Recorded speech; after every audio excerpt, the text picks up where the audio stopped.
How to set TaxDome triggers in Zapier. Link TaxDome to Zapier to automate repetitive tasks and streamline your workflows with ease. Triggers in Zapier are events that kickstart automated workflows, called zaps.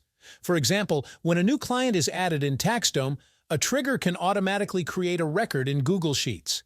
Before creating a zap, ensure your TaxDome account is connected to your Zapier account.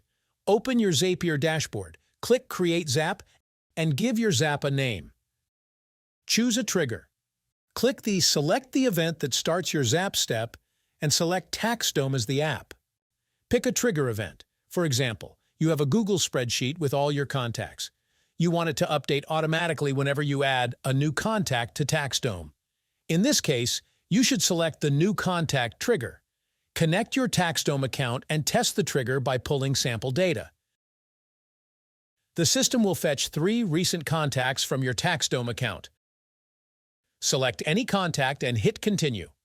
It's time to select the event for your zap to run. Select Google Sheets and create Spreadsheet row for the action event. Connect your Google account and continue. Then select the appropriate Google Drive, spreadsheet and worksheet where new contacts should be added. Match data fields from TaxDome to the corresponding columns in your spreadsheet.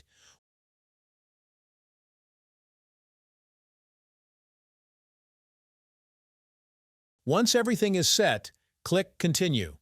Check your spreadsheet to ensure the data appears as expected. Publish the zap to activate it. Now, whenever you add contacts in TaxDome, their data will automatically be added to the Google spreadsheet. To edit or disable your zap, navigate to the Zaps page in your Zapier account.